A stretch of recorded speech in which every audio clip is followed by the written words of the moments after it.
자, 에스겔 12장부터 묵상하도록 하겠습니다. 1절입니다.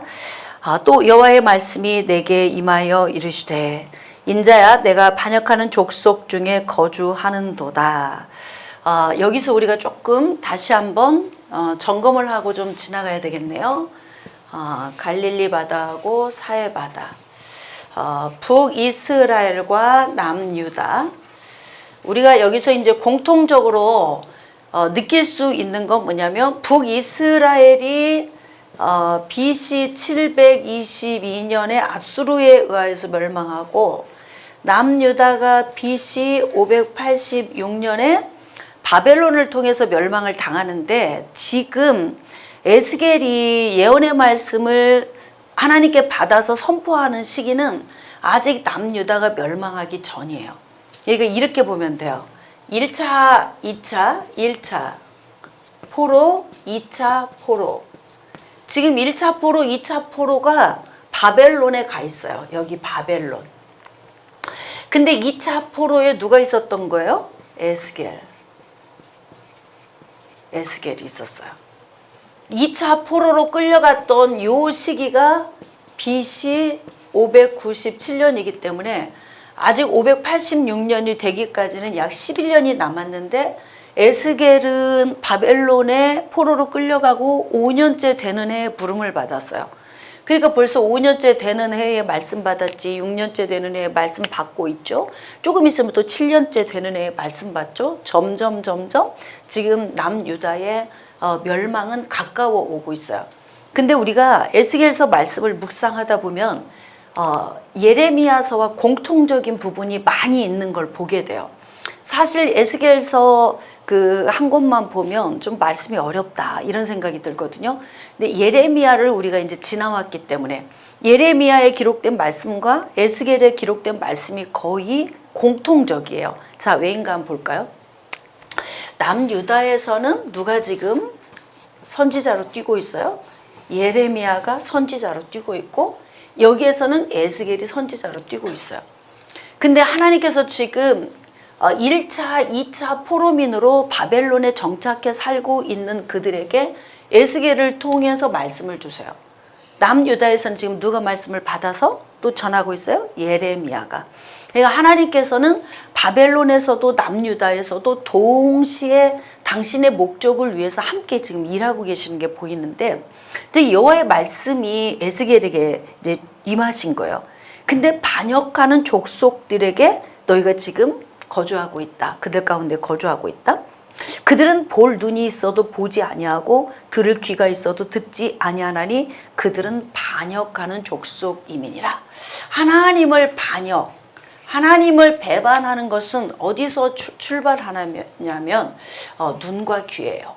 눈과 귀. 보는 눈이 있는데 이게 분별이 안 돼. 듣는 귀가 있는데 들어도 분별력이 떨어져요. 그러면 반역할 수밖에 없어요. 사실 지금은 참 선지자뿐만이 아니라 거짓 선지자도 굉장히 많이 난무하고 있는 그런 혼란스러운 시대거든요. 근데 이들이 볼 눈이 있는데 보질 못하고 들을 귀가 있는데도 듣지 못해. 그래서 반역할 수밖에 없다. 지금 3절, 인자야 너는 포로의 행장을 꾸리고 낮에 그들의 목전에서 끌려가라.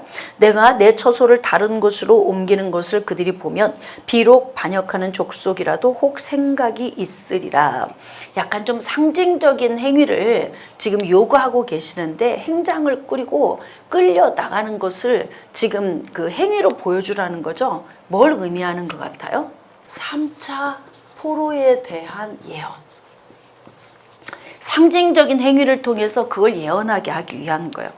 자, 그러면 그가 이제 하나님께서 요구하시는 대로 상징적인 행위를 했어요. 8절입니다. 이튿날 아침에 여호와의 말씀이 또 내게 임하여 이르시되 인자야 이스라엘 족속 곧 그 반역하는 족속이 내게 묻기를 무엇을 하느냐 하지 아니하더냐. 너는 그들에게 말하기를 주 여호와의 말씀에 이것은 예루살렘 왕과 그 가운데에 있는 이스라엘 온 족속에 대한 묵시라 하셨다 하고. 자, 11절 또 말하기를 나는 너희 징조라. 내가 행한 대로 그들도 포로로 사로잡혀 가리라. 3차 포로에 대한 예언이에요. 근데 여기에서 보면은 왕과 이스라엘 족속이 누구일까요? 여기에서 말하는 3차 때 끌려오는 왕이 바로 누구냐면 남유다의 멸망의 시기에 통치했던 시드기야 20번째 왕을 의미해요. 그리고 지금 남유다에 아직 포로로 끌려오지 않은 남아있는 자들 가운데서 이제 포로로 끌려오게 된다는 것을 말씀하시는 거죠. 자, 이 말씀을 이제 우리가 지나가면서 우리 13장으로 넘어갑시다. 자, 13장 1절. 여호와의 말씀이 내게 임하여 이르시되 인자야 너는 이스라엘에 예언하는 선지자들에게 경고하여 예언하되 자기 마음대로 예언하는 자에게 말하기를. 그 밑줄 좀 그읍시다. 예언하는 사람들이 에스겔만 있었던 게 아니에요. 많은 사람들이 있었는데 거기에서 참 선지자는 에스겔 한 사람, 바벨론 땅에서. 그리고 나머지는 대부분 다 어떤 예언을 했냐면 자기 마음대로 예언을 했대요. 이게 이제 하나님의 말씀을 증거할 때 두려움인데, 하나님의 말씀을 받아서 그대로 전하는 것이 가장 하나님이 원하는 방법이고요. 하나님의 말씀을 받았는데 거기에 내 생각이 플러스돼서 전하면 이거는 혼합된 거예요. 근데 하나님의 말씀을 받았는데 하나님의 뜻과 무관하게 전한다면 내 생각을 전하는 거예요. 근데 중요한 건 하나님께로부터 오지 않았음에도 불구하고 자기 생각을 전할 수도 있어요. 그러니까 우리가 지금 기록된 말씀의 가장 확실한 예언인데 이 말씀을 증거하는 것도 정말 두렵고 떨리는 거예요. 이게 나의 유익을 위한 것이 아니라 하나님 나라의 유익을 위한 목적으로 이 말씀을 하나님의 관점으로 읽어야 제대로 이제 하나님을 증거할 수 있게 되는 거잖아요. 근데 이제 거짓된 선지자들에게 옐로우 카드, 경고하라는 거죠. 자기 마음대로 예언하는 자에게 말하기를 너희는 여호와의 말씀을 들으라. 주 여호와의 말씀에 본 것이 없이, 자 밑줄 그읍시다. 자기 마음대로 예언하는 사람의 특징이 뭐냐면 본 것도 없어요. 근데 자기 생각대로 예언한다는 거예요. 심령을 따라 예언하는 어리석은 선지자에게 화가 있을진저. 지금 바벨론 1차, 2차 포로로 가서 바벨론에서 포로민으로 정착해서 살고 있는 그들에게 에스겔 선지자 이외의 선지자들이 하나님의 말씀을 받은 적이 없는데 예언을 한다 이 말이에요. 좀 이 시대의 교회 안에도 그런 사람이 있을 수 있죠. 어느 시대에나. 그러니까 위험한 건 성경 말씀을 떠난 무슨 이야기를 하는 건 참 위험한 거예요. 그래서 교회 안에서는 가장 중요한 게 모든 예배 시간이나 모든 가르치는 시간에 성경 말씀이 기준이 되어야 된다. 이게 하나님이 주신 말씀을 전하는 거 굉장히 중요합니다. 자, 6절. 여호와께서 말씀하셨다고 하는 자들. 자, 밑줄 그읍시다. 여호와께서 말씀하셨어. 이렇게 하는데 하나님이 주신 적이 없어요. 허탄한 것과 거짓된 점괘를 보며 사람들에게 그 말이 확실히 이루어지기를 바라게 하거니와 그들은 여호와가 보낸 자가 아니니라. 이것을 우리는 어떻게 말할 수 있냐면 여러분 주의 길을 가는 거, 하나님의 종으로서의 삶을 사는 거, 이 삶을 사는 것은 어떻게 해야 되면 하나님께로부터 차출을 받아야 돼요. 차출. 이 차출은 뭐냐면 하나님께서 부르심이에요. 부르심. 자, 부르심의 1단계는 구원을 위한 부르심. 부르심의 2단계는 사명을 감당하게 하기 위한 부르심. 그러니까 하나님의 종으로서 부르심을 받는 것은 일단은 예수 그리스도가 믿어져야 되는 건 말할 것도 없고, 두 번째는 사명을 감당하기 위해 하나님이 너 하고 부르셨을 때 가야 된다는 거예요. 근데 대부분 사람들이 차출해서 온 사람의 비율보다 지원해서 자원해서 온 사람의 비율이 훨씬 많습니다. 그러니까 신학교 가서 보면 사명이 없는 사람이 많아요. 저는 이제 작은 신학교지만 신학교를 운영을 했었잖아요. 온 사람의 거의 80, 90%는 사명이 없이 온 사람이었어. 대부분의 사람들이. 왜? 하다 안 되니까 온 사람. 그래도 이 길인가 싶어 온 사람.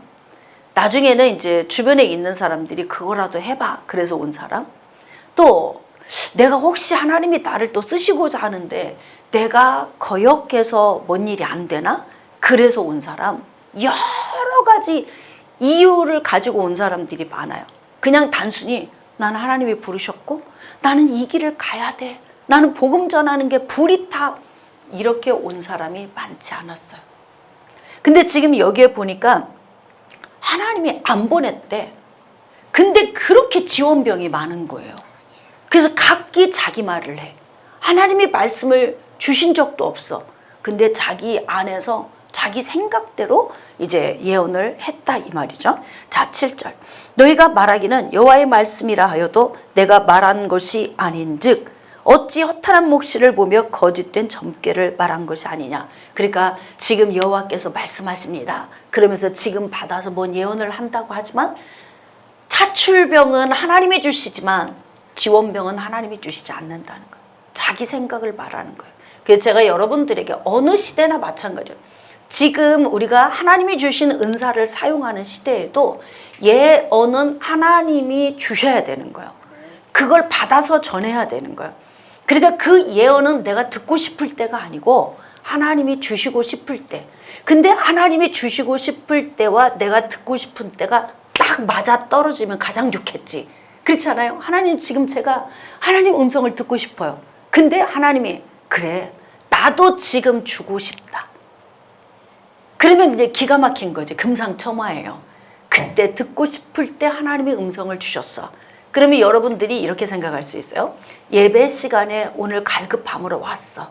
근데 예배 시간에 설교 말씀을 듣고 응답받고 돌아갔어요. 그러면 그게 지금 내가 듣고 싶을 때 하나님이 주신 거야.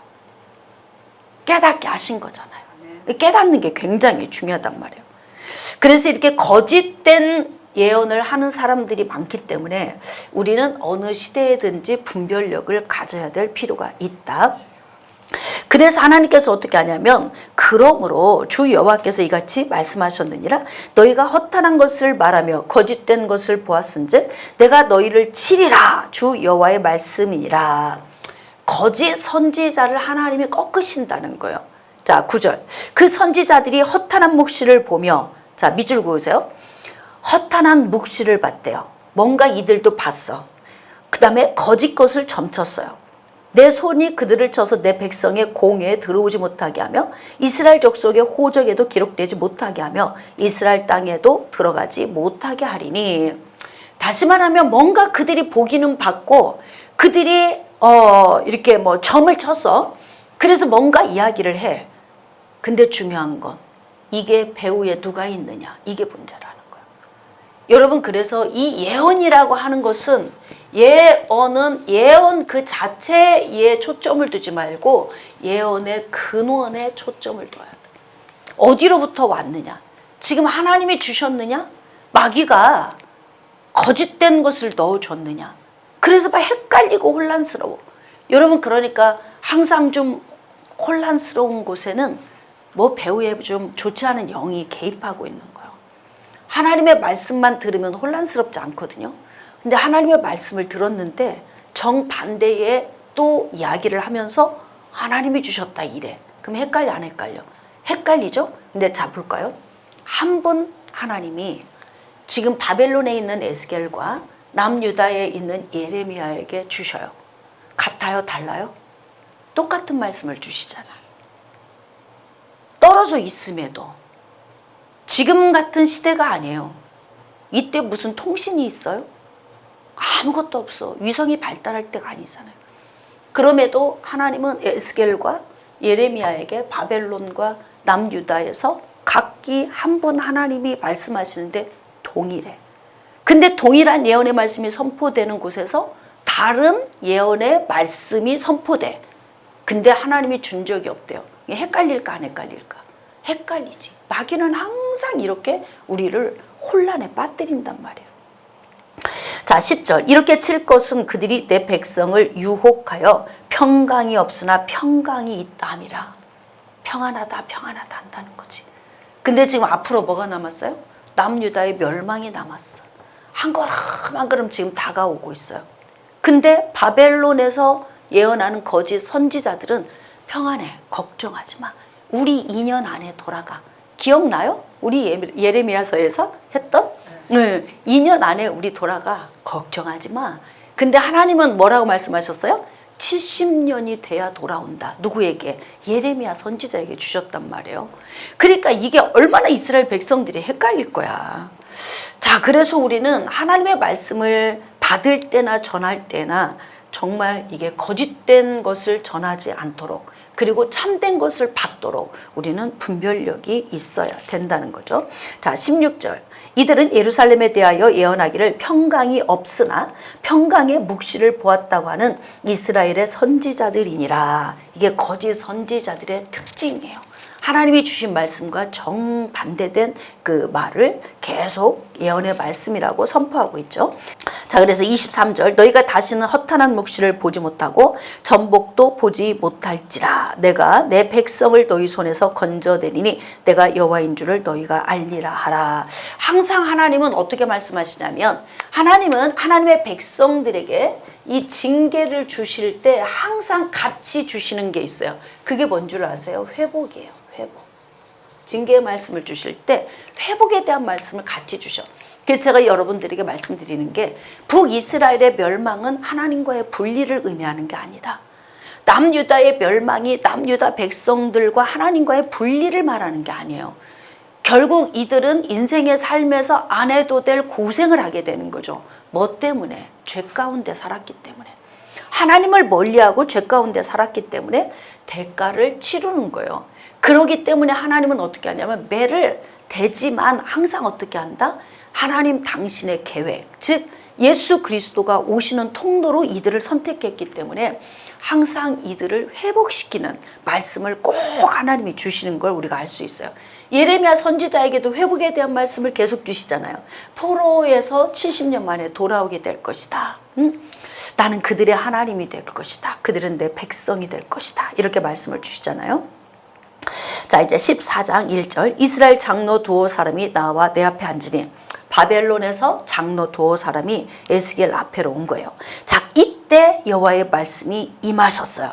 자, 인자야, 이 사람들이 자기 우상을 마음에 들이며 죄악의 걸림돌을 자기 앞에 두었으니 그들이 내게 묻기를 내가 조금인들 용납하랴? 장로들이 왜 나온 거예요? 지금 뭔가 지금 예언의 말씀을 받고 싶어 왔어. 하나님이 뭐라고 하냐면, 인자야, 이 사람들이 자기 우상을 마음에 들이며 죄악의 걸림돌을 자기 앞에 두었다.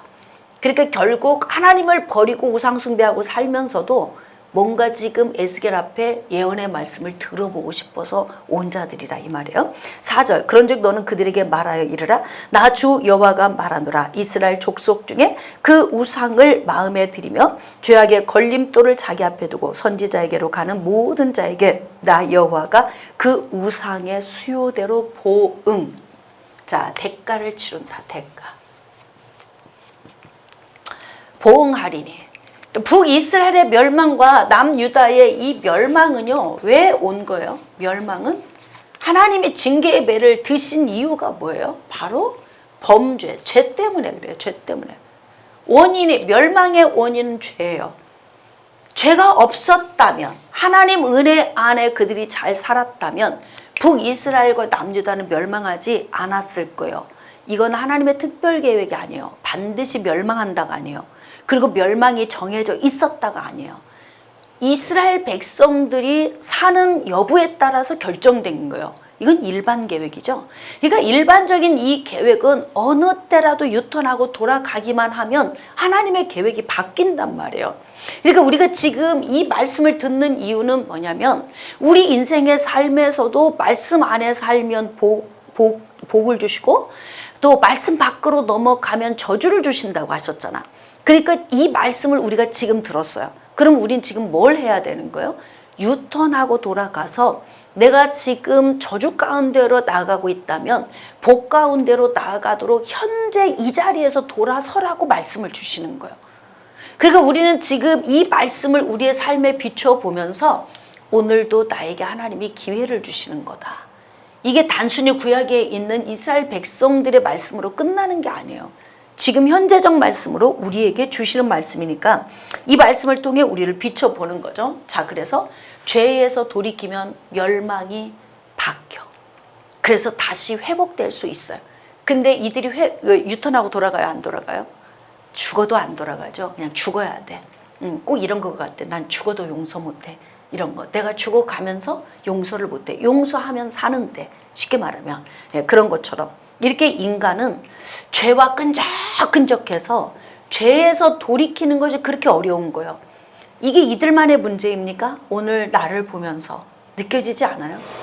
죄에서 돌이키는 것이 얼마나 이게 죄와 끈적끈적 연결고리가 이게 강력한지 유턴하고 돌아가는 것이 결코 쉽지 않다는 거예요. 5절 이는 이스라엘 족속이 다 그 우상으로 말미암아 나를 배반하였으므로 내가 그들이 마음먹은 대로 그들을 잡으려 함이라. 그런즉 너는 이스라엘 족속에게 이르기를 주 여호와의 말씀이 너희는 마음을 돌이켜 우상을 떠나고 얼굴을 돌려 모든 가증한 것을 떠나라. 지금 하라는 거예요. 2명의 장로가 왔어요. 근데 하나님이 주신 말씀이 복된 말씀이 아니고 이들에게는 지금 저주, 재앙에 대한 말씀이에요. 근데 하나님은 또 뭐라고 하냐면 기회를 주시는 거야. 지금 유턴하고 돌아오면 돼.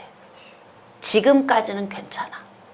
지금까지 했던 건 내가 다 도말할게. 지금 돌아오면 돼. 지금 이렇게 말씀하고 계세요. 그러니까 우상을 떠나고 얼굴을 돌려 가증한 것을 떠나라. 그러면 하나님께서 어떻게 한다? 응답해서 그들을 회복시키리라.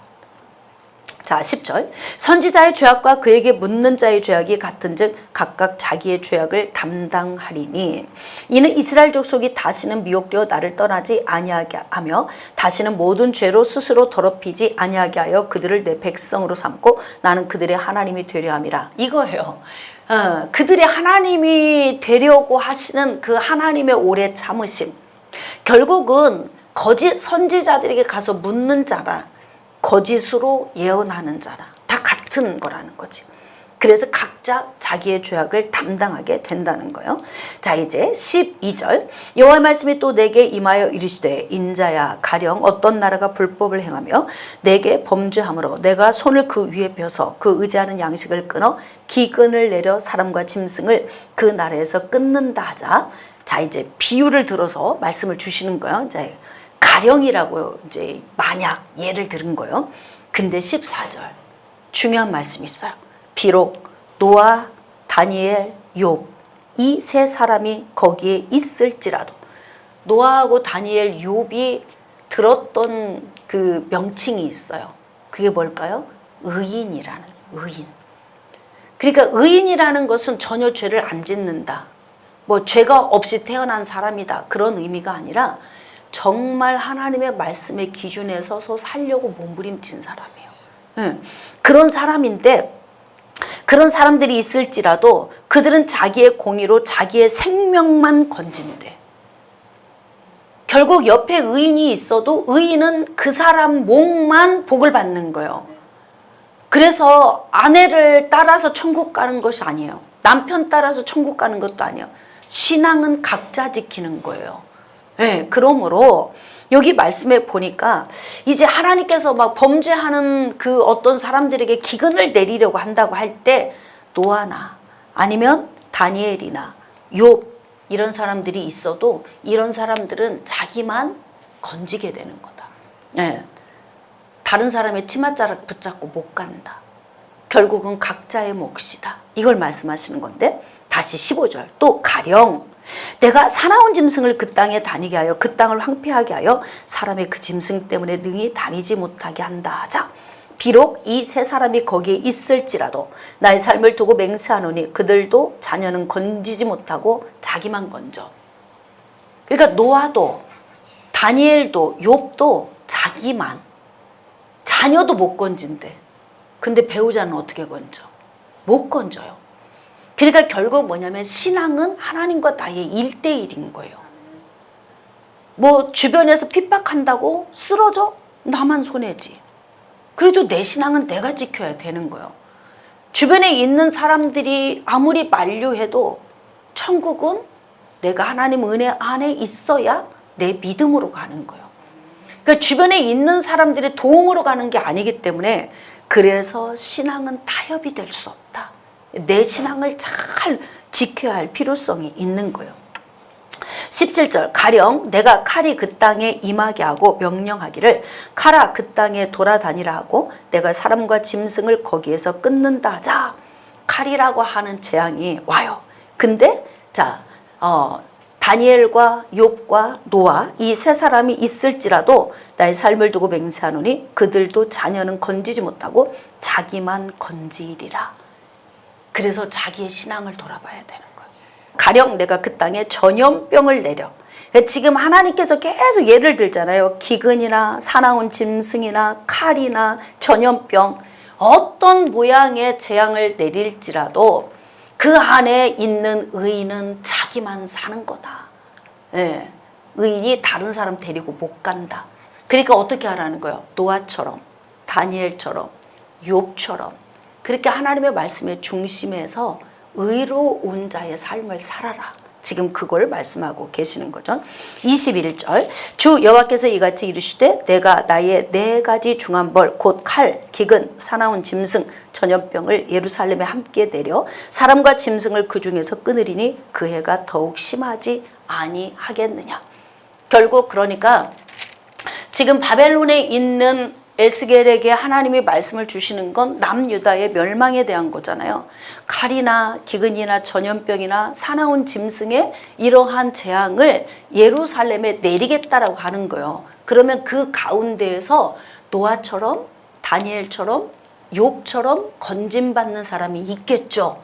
각자 자기 몫으로 자기 신앙으로 자기만. 그러니까 흔치 않다.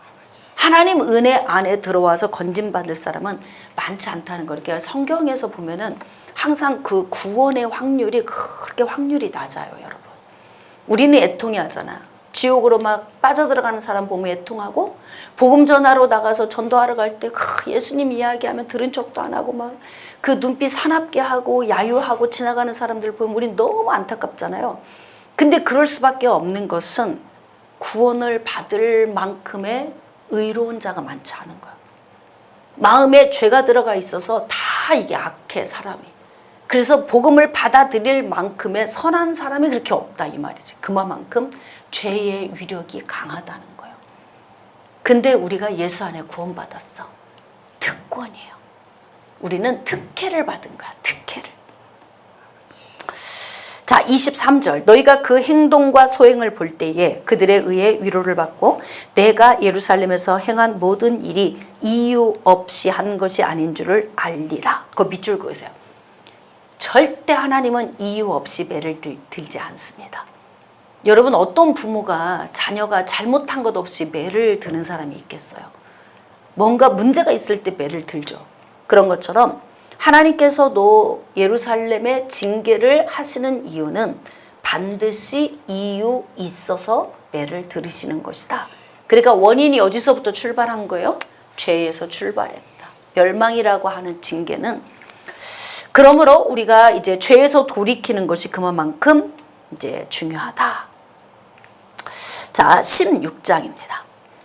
또 여호와의 말씀이 내게 임하여 이르시되 인자야 예루살렘으로 그 가증한 일을 알게 하여 이르기를 주 여호와께서 예루살렘에 관하여 이같이 말씀하시되 내 근본과 내 난 땅은 가나안이요 내 아버지는 아모리 사람이요 내 어머니는 헷 사람이라.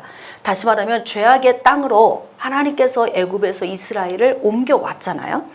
근데 거기 들어가 보니까 죄가 관영한 땅이었어. 왜냐하면 하나님께서 아브라함에게 약속의 말씀을 주실 때 창세기 15장에서 이런 약속을 하셨어요. 지금 아모리 족속이 살고 있는 이 땅은 아직 죄악이 넘치지 않아. 그래서 어떻게? 너희들을 애굽으로 내려보내서 4대 만에 올라오게 할 거야. 이때쯤이 언제냐면 아모리 족속의 죄악이 넘칠 때. 이때. 그러면 애굽에서 지금 나올 때 여기 가나안 땅의 상태는 죄악이 넘쳐서 노아의 홍수가 이루어질 수밖에 없는 그 시대의 영적인 상태와 같은 상태인 땅으로 오는 거야. 이렇게 부패한 땅으로 왔는데 부패한 땅에서 내가 거기에 동화되지 않고 살 수 있을까? 그거 쉬울까요, 여러분? 죄가 이렇게 넘치고 있는 땅에 와서 그게 쉬울까? 근데 지금 하나님 말씀이 뭐예요? 그런 땅으로 너희들을 들여보내면서 하나님 말씀의 기준에 의해 살아라. 이렇게 그냥 신신당부해서 하나님이 가나안 땅으로 보내신 거예요. 그랬는데 어떻게 했냐면, 자 6절, 내가 네 곁으로 지나갈 때에 네가 피투성이가 되어 발짓하는 것을 보고 내게 이르기를 너는 피투성이라도 살아있으라. 다시 이르기를 너는 피투성이라도 살아있으라 하고 내가 너를 들의 풀같이 많게 하였더니. 그러니까 이들이 지금 이렇게 연약한 상태, 여기 지금 종살이 하던 땅에서 가나안 땅으로 들어왔을 때 그들은 사실 굉장히 연약한 상태이잖아요. 근데 그럼에도 불구하고 하나님께서 살아있으라. 그래서 어떻게 했냐면 들에 풀같이 많게 했대. 이것은 왜 그렇게 하신 거예요? 하나님께서 아브라함에게 약속하신 게 있어요.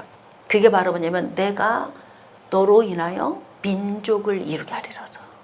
큰 민족을 이루게 하리라 그랬어. 그래서 그 말씀을 성취시킨 거예요. 들의 풀같이 많게 했더니 네가 크게 자라고 심히 아름다우며 유방이 뚜렷하고 내 머리털이 자랐으나 내가 여전히 벌거벗은 알몸이더라. 성숙돼 가고 성장은 돼 가지만 결국 이들은 어떻게 했다? 수치스러운 삶을 살고 있었다 이 말이죠. 자 8절, 내가 네 곁으로 지나며 보니 네 띠가 사랑을 할 만한 때라. 내 옷으로 너를 덮어 벌거벗은 것을 가리고 내게 맹세하고 언약하여 너를 내게 속하게 하였느니라. 나 주 여호와의 말이니라. 하나님의 은혜로 그들을 붙드셨고, 사실 가나안 땅에서 하나님이 그들을 인도하고 이끌어 주셨고 광야에서부터 이스라엘 백성들과 이렇게 함께 했던 그때를 지금 하나님이 지금 연상을 시키고 있어요. 그래서 9절, 내가 물로 내 피를 씻어 없애고 내게 기름을 바르고 또 수놓은 옷을 입히고 물돼지 가죽신을 신기고 가는 배로 두르고 모시로 덧입히고 폐물을 채우고 팔고리를 손목에 끼우고 목걸이를 목에 걸고 코고리를 코에 달고 귀고리를 귀에 달고 화려한 왕관을 머리에 씌웠나니. 이렇게 하나님께서 은혜해 주셔서 어떻게 했어요? 진짜 찬란하게 하셨지. 솔로몬 왕국 시대를 보세요. 다윗 시대를 보세요. 얼마나 찬란했는지. 그렇게 하나님께서 은혜를 주셨는데 결국 뭐냐면 14절, 내 화려함으로 말미암아 내 명성이 이방인 중에 펴졌으면 내가 내게 입힌 영화로 내 화려함이 온전함이라. 하나님이 주셔서 그렇게 그들이 영화로웠다는 거예요. 근데 이스라엘 백성들이 그걸 알까요? 몰라요. 여러분, 사람은 은혜를 깨닫는 게 그렇게 어려운가 봐. 자, 여기 보니까 15절, 그러나 네가 내 화려함을 믿고 내 명성을 가지고 행음하되 지나가는 모든 자와 더불어 음란을 많이 행함으로 내 몸이 그들의 것이 되도다. 자, 내가 내 의복을 가지고 너를 위하여 각색으로 산당을 꾸미고 거기에서 행음하였나니 이런 일은 전무후무하니라. 그러니까 결국 하나님은 이 행음이라고 하는 행음이라고 하는 이 음란에 관한 부분을 남편과 아내로 비유해서 말씀을 주시는 거예요. 그러니까 우상 숭배의 행위는 하나님이 가장 가증하게 여기는 행위예요. 그것을 행음이라고 하나님은 말씀하고 계세요. 왜? 하나님은 남편이고 이스라엘은 아내로 비유하고 있으니까 이들이 우상 숭배를 하면서 혼합하는 이 과정을 하나님이 지켜보면서 이들이 영적 바람을 피운 거지. 음란한 행위를 한 거예요. 그러므로 하나님이 그 모습을 보면서 어떻게 했다? 이들을 그렇게 명성을 높여주고 영화롭게 했는데 결국 나를 배반하고 우상 숭배를 했다. 이것 때문에 하나님이 지금 화가 나신 거잖아요, 사실은. 자, 17절, 내가 또 내가 준 금, 은 장식품으로 너를 위하여 남자 우상을 만들어 행음하며 또 내 수놓은 옷을 그 우상에게 입히고 나의 기름과 향을 그 앞에 베풀며 또 내가 내게 주어 먹게 한 내 음식물 곧 고운 밀가루와 기름과 꿀을 내가 그 앞에 베풀어 향기를 삼았나니 과연 그렇게 하였느니라. 주 여호와의 말씀이니라. 하나님이 주신 것을 우상 숭배하는 제단에 갖다 바치고 그냥 뭐 가서 산당에 가서 사는 거예요. 이렇게까지 타락을 해버린 하나님의 백성들을 보시면서 하나님이 징계를 안 할 수 없는 그 요인이 있는 거죠. 자, 20절, 또 내가 나를 위하여 낳은 내 자녀를 그들에게 데리고 가서 드려 제물로 삼아 불산을 하느니라. 거기 밑줄 좀 그으세요. 이제 그 인신제사는 사실 이방인들이 하는 제사 방법이에요.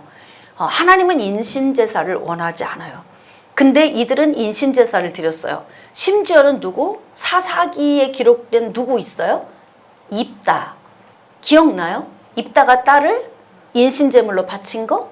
그러니까 이게 그들의 지식이 뭐냐면 가나안 땅에 들어가서 이 가나안 그 원주민들이 가지고 있던 우상 숭배의 지식과 혼합이 됐어. 그러니까 입다도 하나님의 사사로 부름을 받았지만 그냥 덜컥 서원을 한 게 뭐냐면 하나님, 내가 전쟁에서 이기고 돌아왔을 때 가장 먼저 나와서 나를 맞이하는 사람을 제가 하나님께 바치겠습니다. 이런 얘기를 했다고. 사실은 이런 얘기는 해서는 안 돼요. 그거는 하나님이 받으시는 것도 아니거니와 하나님은 그런 제사를 원하지도 않아요.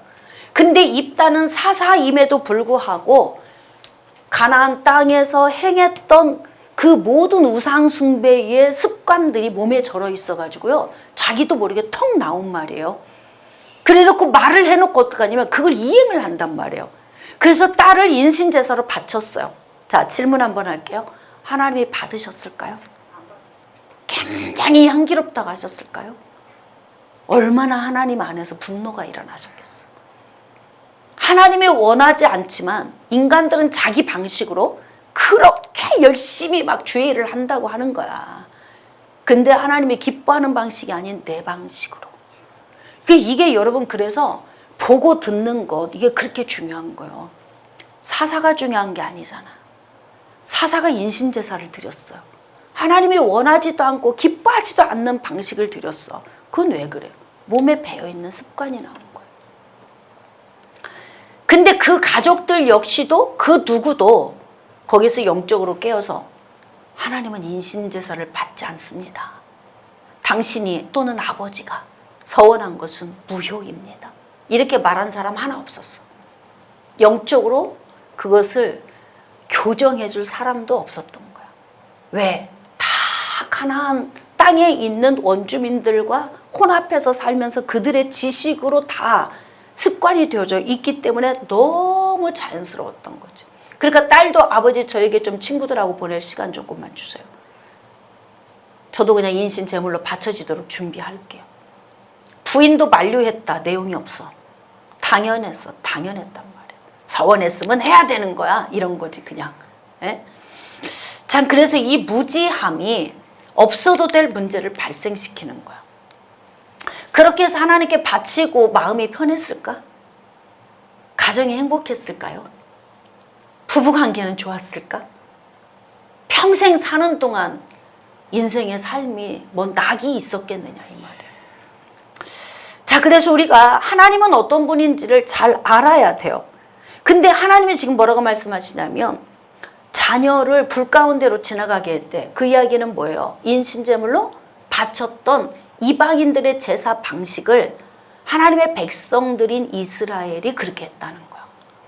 그러니까 이 광경을 다 지켜보는 거예요. 가나안 땅으로 들여보냈더니 그들과 혼합을 하고, 그리고 그들이 우상숭배했던 방식으로 우상숭배하고, 그리고 산당에 가서 제물을 바치고 하나님이 주신 모든 영화로운 것을 갖다가 우상에게 다 갖다 바치는 거예요. 불날까 안 날까 진짜. 그러니 여러분, 이게 우리 같으면요 그냥 뒤집어졌어요. 인간 사이에서 일어난 일이라고 생각해 보세요.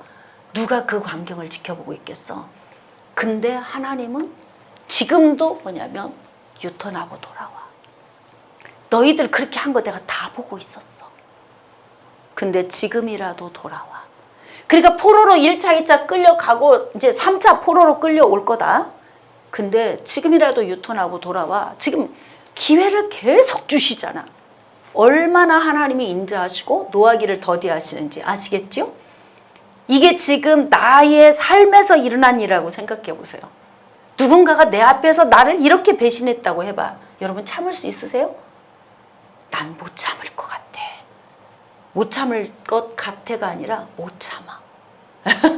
못 참아. 정말 하나님은 오래 참으시는 하나님. 이제 왜 하나님은 더디 노하시고 오래 참으시고 인자하시다고 당신 자신을 그렇게 우리에게 소개하는지 이제 아시겠죠? 이해가 되십니까? 공감이 돼요? 아멘입니까? 아, 하나님은 정말 그런 분이시구나. 이걸 우리가 느끼게 되는 거예요. 자, 35절. 그러므로 너 음녀야 여호와의 말씀을 들을지어다. 이제 이렇게 그들이 행음을 했기 때문에 이제 하나님이 어떻게 하시겠다는 거예요? 주 여호와께서 이같이 말씀하셨느니라. 내가 내 누추한 것을 쏟으며 내 정든 자와 행음함으로 벗은 몸을 드러내며 또 가증한 우상을 위하여 내 자녀의 피를 그 우상에게 드렸은즉. 그렇죠? 지금 하나님이 먼저 다 설명 주셨어요. 37절. 내가 너의 즐거워하는 정든 자와 사랑하던 모든 자와 미워하던 모든 자를 모으되 사방에서 모아 너를 대적하게 할 것이요. 야, 여기에 굉장히 중요한 영적 원리가 있어요. 내가 그들과 함께 좋았는데 그들을 통해서 내가 거꾸러지게 된다는 거예요. 내가 세상과 짝하고 놀았는데 결국 세상이 나를 무너뜨려.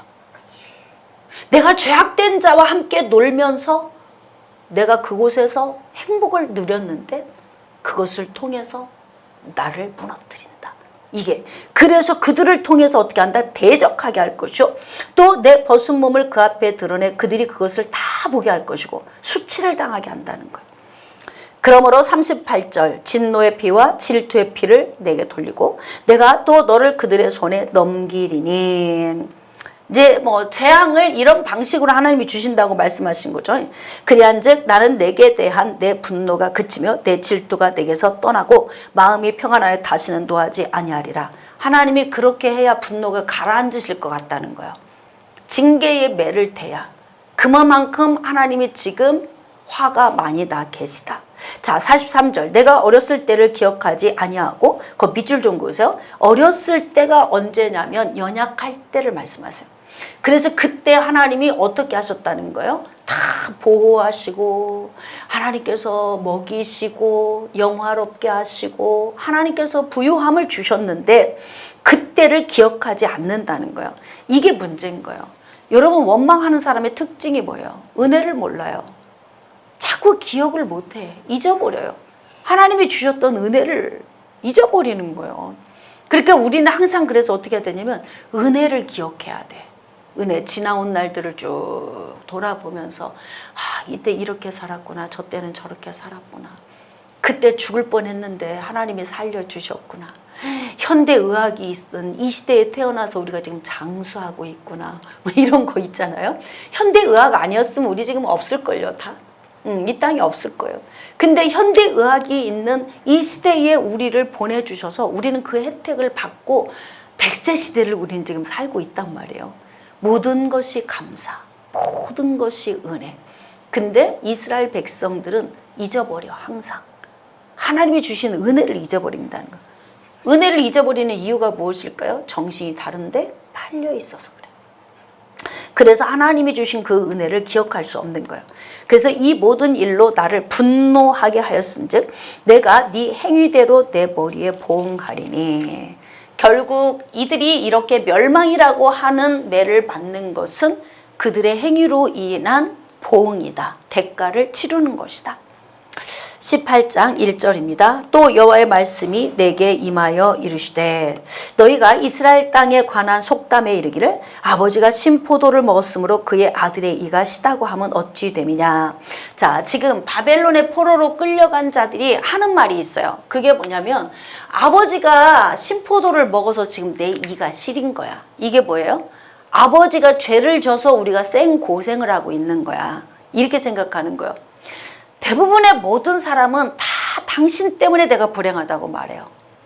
상담을 하러 오는 내담자들의 열이면 열이 다 하나님이 가져가셨다고 하고 누구 때문에 불행하고 누구 때문에 힘들다고 말하지, 목사님 저 때문에 우리 가족이 불행한데요. 어떻게 하면 좋을까요? 이런 상담을 나는 한 번도 받아본 적이 없어. 모든 사람이 오면 뭐냐면 누구 때문에 하나님이 이렇게 하셨다. 내 요인을 알고 오는 사람은 하나도 없어요. 그럼 다시 자기 요인을 알았다면 상담도 안 왔겠지. 내 요인인 줄 알았으면 벌써 변화됐고 벌써 불행에서 벗어났고 행복해졌겠지요. 그러니까 자기 요인을 못 보고 모르니까 전부 주변에 있는 요인이고 환경의 요인이고 저 사람의 요인이고 하나님이 가져가셨고 하나님이 치셨고 막 하나님이 하셨다고 이러니까 여러분 지금 보세요. 하나님이 그냥 치셔요? 하나님이 그냥 빼앗아 가세요? 하나님이 그냥 막 몽둥이를 들으십니까?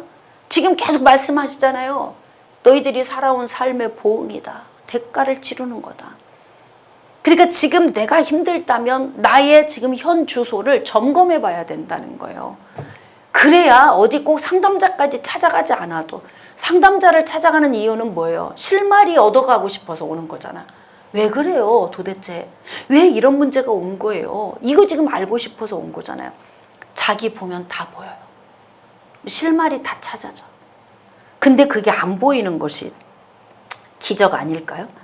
그래서 지금 포로로 끌려간 이들이 가서 하는 얘기가 뭐냐면 부모들이 잘못 살아서 우리가 지금 이렇게 생고생을 하는 거야. 이렇게 말하는데요. 이 부분에 대해서 하나님이 정확하게 영적 원리를 설명해 주십니다. 그거 어찌됨이냐 그렇게 말하는 게. 3절에 보면은 다시는 속담 이거 못 쓰게 할 거야 내가. 이렇게 말씀하시고 4절 모든 영혼이 다 내게 속한지라 아버지의 영혼이 내게 속함 같이 그의 아들의 영혼도 내게 속하였나니 1:1이다 이렇게 말씀하시는 거예요. 조금 전에도 말씀 주셨죠. 거기에 노아나 다니엘이나 욥이 있어도 그들의 덕을 못 본다는 거예요. 쉽게 말하면 우리가 그 소돔의 멸망 때문에 아브라함이 롯을 구하려고 의인 50명 40명 30명 나중에 몇 명까지 내려갔어요? 10명까지 내려갔어요. 근데도 10명이 없어서 멸망했단 말이에요. 결국은 여러분 그만큼 하나님의 말씀의 기준에 서서 사는 건 쉽지 않은데 의인을 구하기가 그렇게 어렵다는 거예요. 그래서 지금 하나님은 뭐냐면 노아도 다니엘도 욥도 의롭게 산 사람만 자기만 1:1로 그렇게 못 산 사람은 각자 자기의 죄로 죽는 거야. 성경은 죄에 대한 원리를 정확하게 말씀해 주세요. 누구 때문이라고 말씀하지 마세요. 여러분 내가 정말 나를 불행하게 할 수밖에 없는 어떤 요인하고 살아도 넋놓고 살지 마세요. 난 저 사람 때문에 내 인생 도둑질 맞았어. 이렇게 하지 말고 걔는 지져도 기차는 간다. 이런 얘기를 괜히 했겠냐고. 응? 그렇다고 내 신앙을 놓아요? 나를 힘들게 하는 요인이 있다고 내가 하나님을 떠납니까?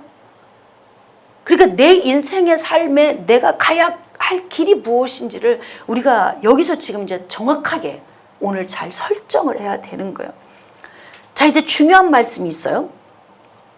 범죄하는 그 영혼은 죽으리라. 5절 만일 사람이 의로워서 정의와 공의를 따라 행하며 산 위에서 재물을 먹지 않고 이제 하나님이 원하는 말씀의 기준에서 잘 살았어.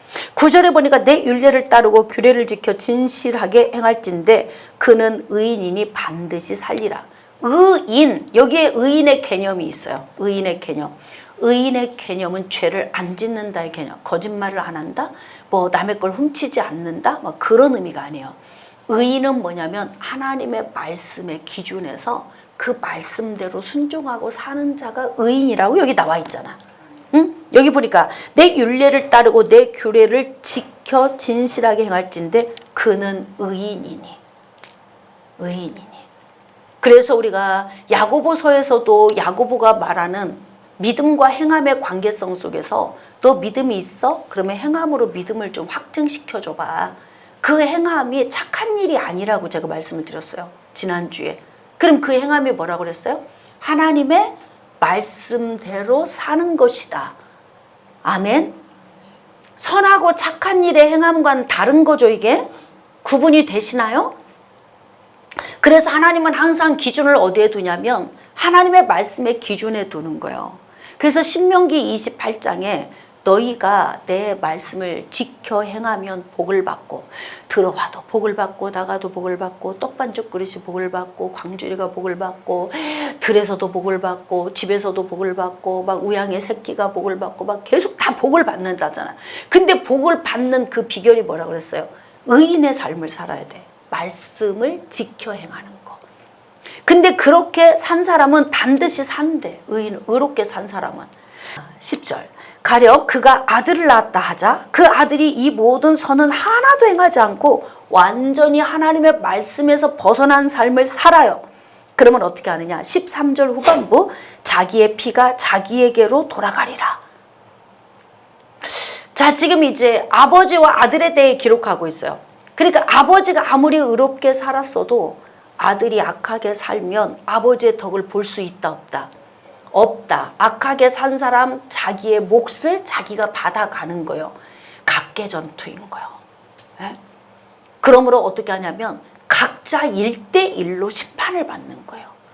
그래서 돈으로도 못 가요. 어여뻐도 못 가요. 뭐 착해도 못 가요. 뭐 그냥 어떻게 하냐면 하나님이 우리에게 주신 그 믿음의 은혜로 가는 거거든요. 근데 그것도 저 사람이 구원받았기 때문에 저 사람의 은혜로 내가 같이 갈 수 있다. 그렇지 않다는 거예요. 자기의 피가 자기에게로 돌아간대요. 이제 손주 이야기가 나오네. 아버지와 아들과 손주. 14절. 또 가령 그가 아들을 낳았다 하자 그 아들이 그 아버지가 행한 모든 죄를 보고 두려워. 아버지가 사는 거 보니까 난 저렇게 살면 안 되겠어. 그래서 어떻게 했냐면 그대로 행하지 않고 어떻게 했냐면 하나님이 주신 말씀의 기준대로 살았어요. 그 기준대로 산 사람을 뭐라고 한다 그랬어요? 의인이다 그랬어. 의인. 자, 그리고 17절 후반부 보니까 그의 아버지의 죄악으로 죽지 아니하고 반드시 산다는 거예요. 하나님의 규례를 지키고 율례를 행한 이 사람은 그의 아버지의 죄악으로 죽지 아니하고 반드시 살겠고. 자, 18절. 그의 아버지는 심히 포악하여 그의 동족을 강탈하고 백성들 중에서 선을 행하지 아니하였으므로 그는 그의 죄악으로 죽으리라. 그러니까 할아버지는 의인으로 살았으니까 자기 의로 사는 거고 아버지는 악하게 살았으니까 자기 악으로 죽는 거고요. 손자가 아버지를 보면서 저렇게 살면 안 되지. 그리고 하나님의 규례와 법도 안으로 들어가서 그 안에 살았더니 그는 반드시 살리라 그런 거예요. 그러니까 조상들의 죄로 말미암아 내가 대가를 치러야 될 이유가 있어요 없어요? 없는 거예요.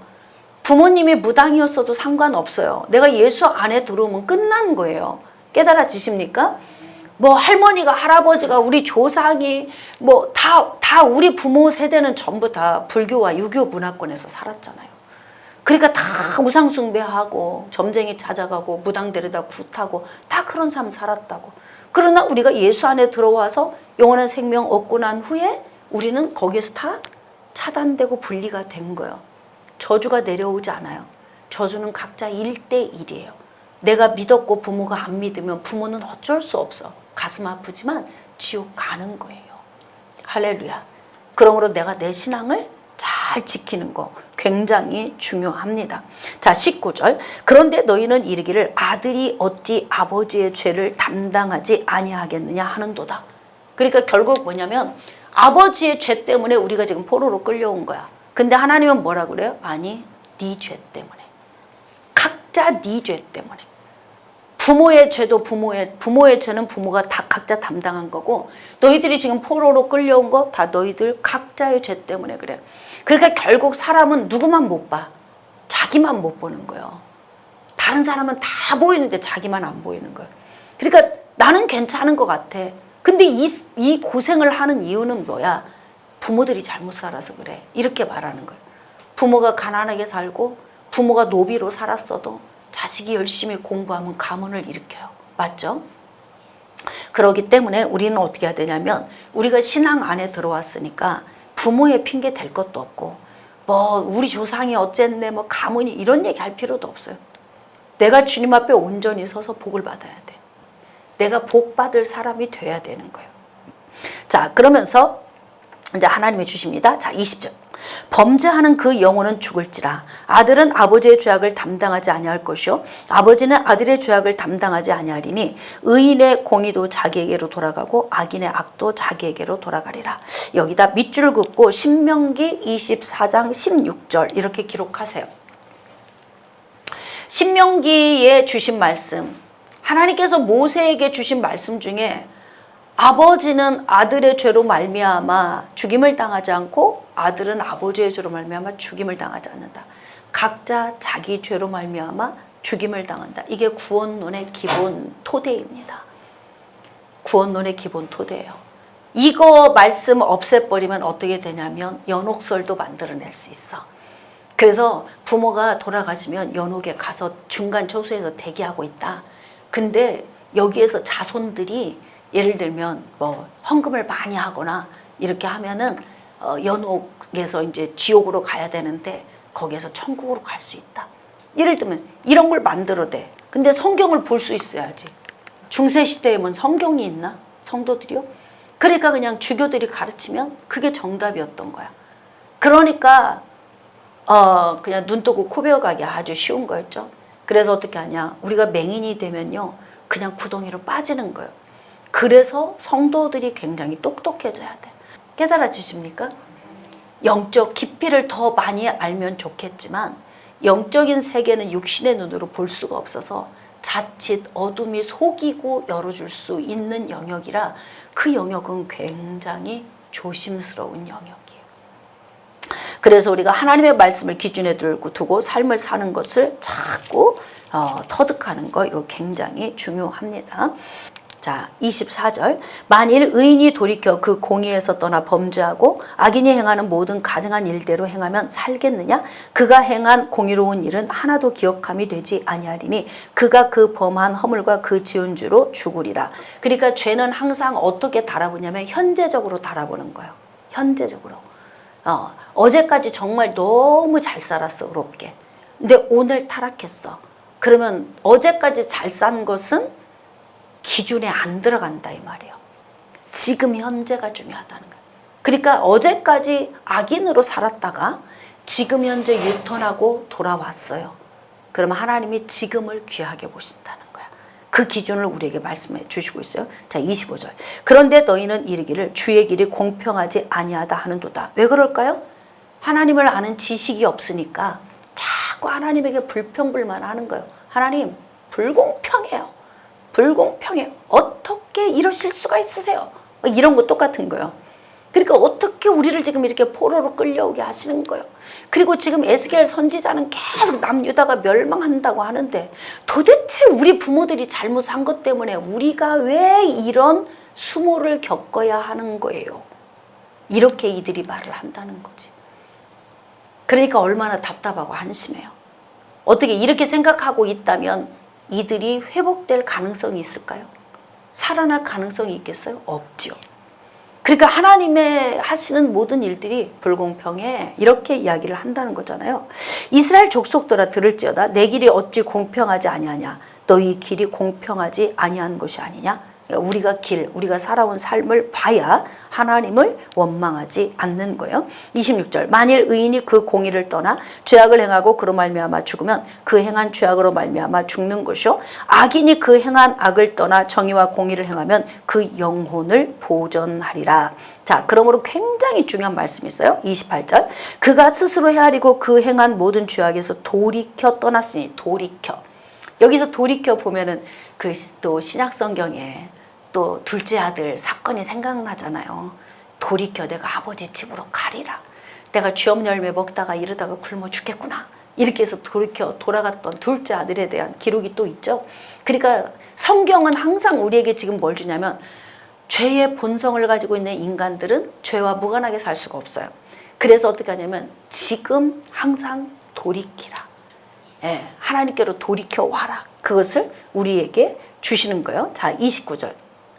그런데 이스라엘 족속은 이르기를 주의 길이 공평하지 아니하다 하는도다.